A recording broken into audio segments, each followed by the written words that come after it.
Hey YouTube, welcome back to another Wyman video. So tonight I just wanted to keep you guys posted on what I've been up to. I got a couple of popular axial trucks, well their bodies anyway, here out in the garage, and I picked these trucks because they seem to be the most popular, and I figure these are the best ones to make parts for. I've been doing some dinking around, doing some other stuff, playing with the CAD modeling and playing with the just modeling programs in general. Mainly Fusion 360, trying to learn more about it, trying to learn better how to use it, be more efficient with it, and also how to best get my models into my slicer. I posted up a little video about making a model a solid in Meshmaker and whether you need to do that or not. And I found that it didn't really make a whole bunch of difference. It printed pretty much the same side by side. The comparisons were pretty similar. I didn't see a whole lot of difference in it, so I think it's just a wasted step, really. You don't really need to do it. Idea Maker has a repair piece in their program, so use that if you're concerned about a model, and it'll tell you whether there's something wrong with it or not. There'll be a little icon that pops up in the bottom of the screen. But this guy here, it printed out okay. I changed some settings around and reprinted it because the threads tore off and it fell out. It's a filament holder. I designed it and printed it, and it worked out at first, and then after a day or two of being up there, we're sitting watching a television show, and the thing just popped right off.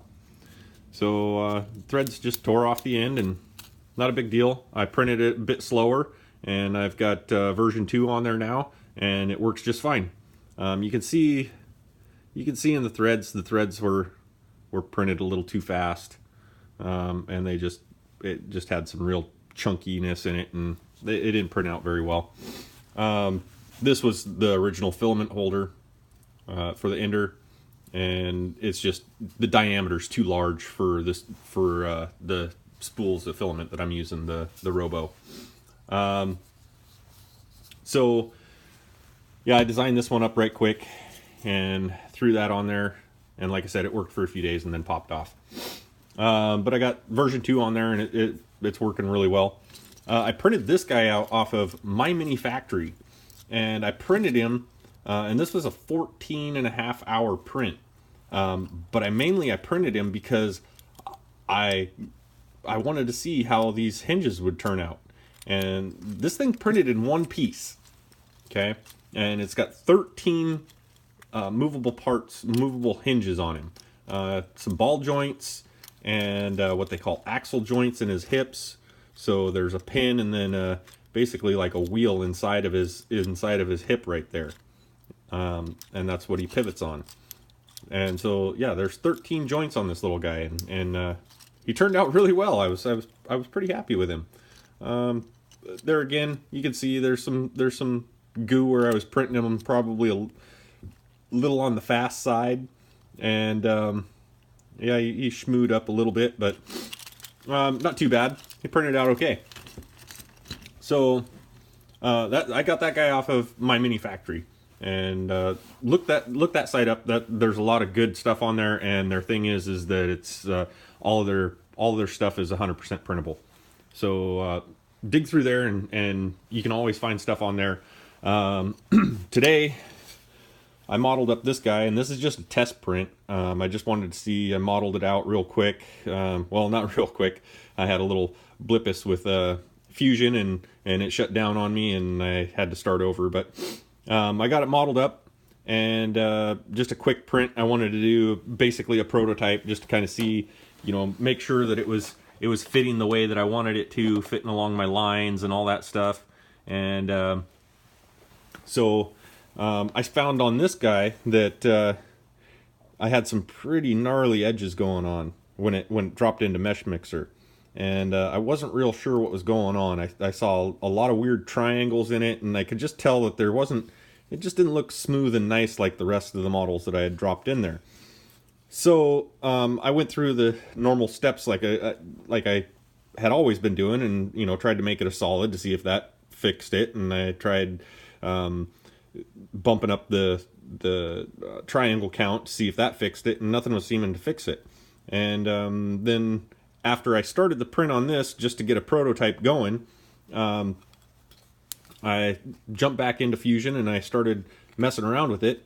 And on these edges here, this bottom edge there, and then also on the back edge, I just didn't take the time to add in fillets.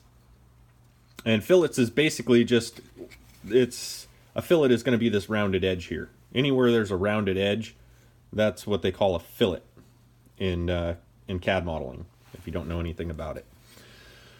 So I jumped back in there and I threw some fillets in it, and I dropped it back into Mesh Mixer, and sure enough, it popped up, and almost all the flaws were gone. But at that point, this thing was already on it, had a good stick to the bed and was already printing, and I figured, I'm just doing a prototype. So at this point, I have both sides modeled, and I have to do a little bit of tweaking just to make sure that everything's going to fit up. And yeah, and then I'm going to start making some stuff like this. Hopefully sell some of it in the hobby shop, do some of it for friends, family, whatnot, people that want them. So look out for those. Those will be coming.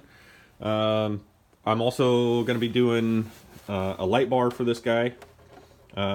This light bar, if you've ever seen one of these aluminum light bars, they're really, really nice, but they are also really, really heavy. This light bar weighs as much as this entire body does. So we're going to try to fix that. I'm going to probably do some stuff for the deadbolt body. I'm thinking probably along the same lines of, a couple of different styles of fender flares. Possibly, I was thinking possibly like a windshield frame that a guy could throw some Lexan in and make a closed windshield.